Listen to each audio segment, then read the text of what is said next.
Iran लगातार इसके बावजूद भी कैसे धमका रहा है। वो कह रहा है कि ये तो सिर्फ ट्रेलर है, अभी आपने पूरी पिक्चर नहीं देखी है। पूरी पिक्चर हम आपको यहां पर दिखाने वाले हैं। क्या कह रहा है, कैसे इजराइल इस हमले के बाद क्या कुछ इजराइल पर ईरान जो है वो कह रहा है। इजराइल पर हमले के बाद ईरान की तरफ से बड़ा बयान सामने आता है। यह हमला तो सिर्फ ट्रेलर आपने देखा, अभी तो हमने शुरुआत की है। इजराइल हमसे जंग में ना उतरे, इस पर पलटवार ना करे। इजराइल को बर्बाद करके हम छोड़ेंगे, इजराइल को हम नेस्तनाबूद कर देंगे। इजराइल पर पूरी ताकत के साथ हम हमला यहां पर करने वाले हैं। बैलिस्टिक मिसाइलों से जो 90% जो हमला है हमने किया था वो सटीक निशाने पर लगा है, ये कह रहा है ईरान।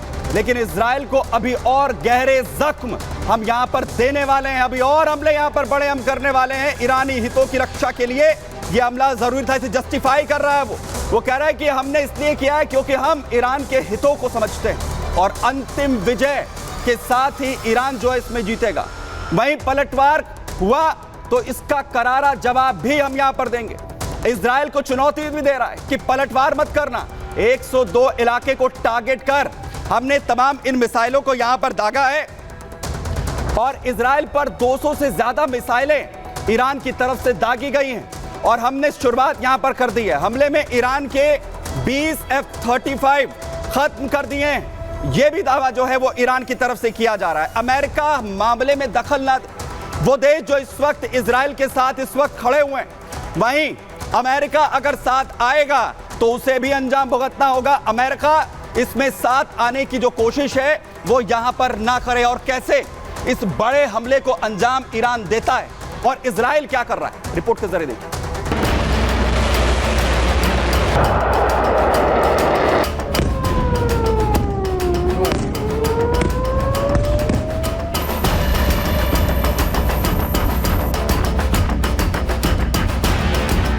लेबनानी आतंकी संगठन हिजबुल्लाह के चीफ नसरल्लाह की मौत से ईरान भड़क गया है।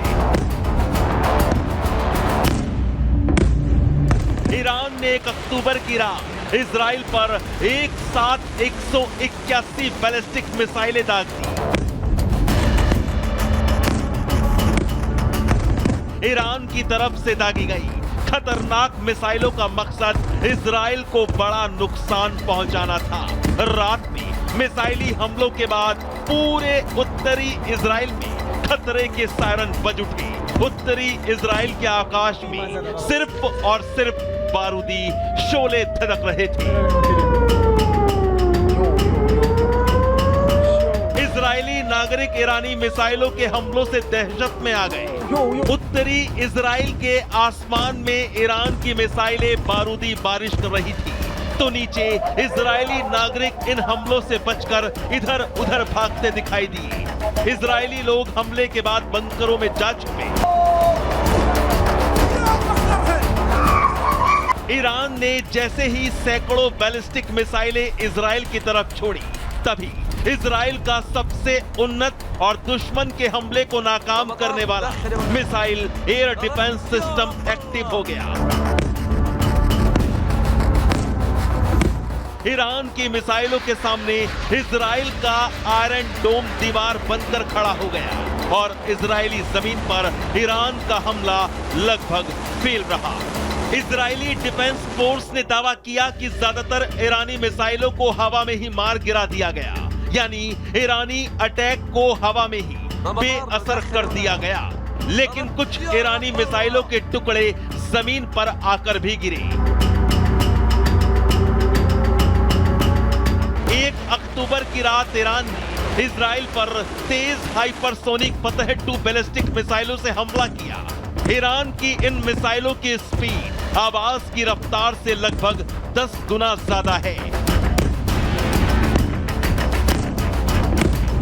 ईरान की फतह-2 बैलिस्टिक मिसाइल की स्पीड 16,000 किलोमीटर प्रति घंटा बताई जाती है, लेकिन ईरान की बैलिस्टिक मिसाइल के हमलों को अमेरिकी और इजरायली एरो 3 और एरो 2 डिफेंस सिस्टम ने रोककर ईरान के मंसूबों पर पानी जरूर फेर दिया।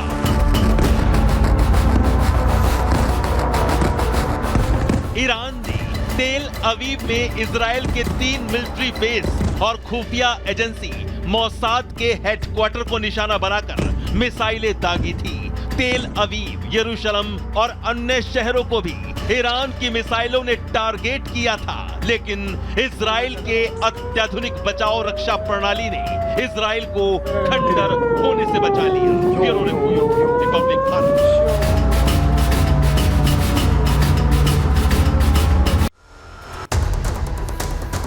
तो बड़े हमले को अंजाम देने की कोशिश ईरान की तरफ से होती है और उसका पलटवार यहां पर होता है, लेकिन इसमें आयरन डोम की सबसे बड़ी अहमियत रही है उसने, क्योंकि इस पूरे बड़े हमले को जो है वो निस्ते नाबूद कर दिया। ताकत बताता हूं मैं आयरन डोम की आपको कितना स्ट्रांग है। रॉकेट और मिसाइल के हमले को नाकाम करने का यह पूरी तरीके से सबसे अत्याधुनिक सिस्टम है, जिसके दम पर इजराइल लगातार इतने बड़े युद्ध को लड़ रहा है। 2011 से इजराइल का यह मजबूत सुरक्षा कवच लगातार बना हुआ है। आयरन डोम का जो सक्सेस रेट है वो तकरीबन 90% तक अपने टारगेट को निस्तेनाबूद करता है। आयरन डोम सिस्टम के 3 हिस्से हैं, अलग अलग सिस्टम से ये ऑपरेट होता है। आयरन डोम का जो पहला सिस्टम है वो है रडार, यानी वो इंटरसेप्ट करता है अपने टारगेट को इस रडार के जरिए।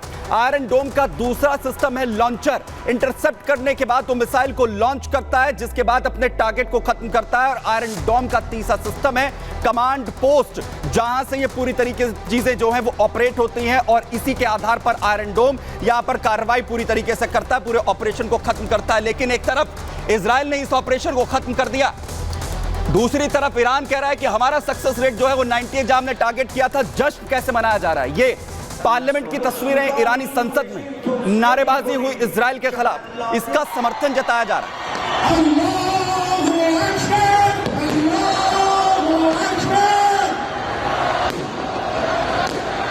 ईरान की सड़कों पर भी जश्न मनाया जा रहा है, जहां पर कैसे जश्न जो है मनाते हुए नजर आ रहे हैं ईरानी, और दूसरी तरफ जश्न पार्लियामेंट के अंदर भी मनाया गया, खुसूसन शहीद सैयद हसन। और वहीं अब मैं आपको बताता हूं कि एक तरफ जश्न जो है वो मनाया जा रहा है और दूसरी तरफ सिचुएशंस, और ईरान की तरफ से जब हमला किया जाता है तो पूरी दुनिया आखिर क्या कह रही है। 2 धड़ों में बंटती हुई दुनिया जो है वो इस वक्त नजर आ रही है।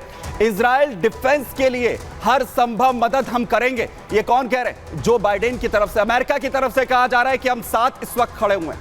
वहीं इजराइल डिफेंस के लिए हर संभव मदद की जाएगी, ब्रिटेन की तरफ से की स्टॉर्मर कह रहे हैं। वहीं दूसरी तरफ ऑस्ट्रेलिया, एंथनी अल्बनीज कहते हैं कि इजराइल पर हमले की हम निंदा करते हैं और यह बेहद खतरनाक है जैसे हालात बन रहे हैं। और वहीं कमला हैरिस जो राष्ट्रपति भी हैं और राष्ट्रपति की उम्मीदवार भी हैं इस बार राष्ट्रपति पद के लिए, वो कह रही कि मध्य पूर्व में अस्थिर करने वाली ताकत ईरान बन गया है, क्योंकि अभी हाल फिलहाल में नेतन्याहू ने भी बड़ी बात कही थी जब वो यूएनजी की बैठक में गए थे। एंटोनियो गुटेरेस, महासचिव यूएन के, कहते हैं कि मध्य पूर्व में अस्थिर करने वाली ताकत ईरान इस वक्त बन गया है। ईरान का जो हमला है वो पूरी तरह से इस वक्त अस्थिर करने वाली ताकत जो है वो यहां पर बनता हुआ नजर आ रहा है।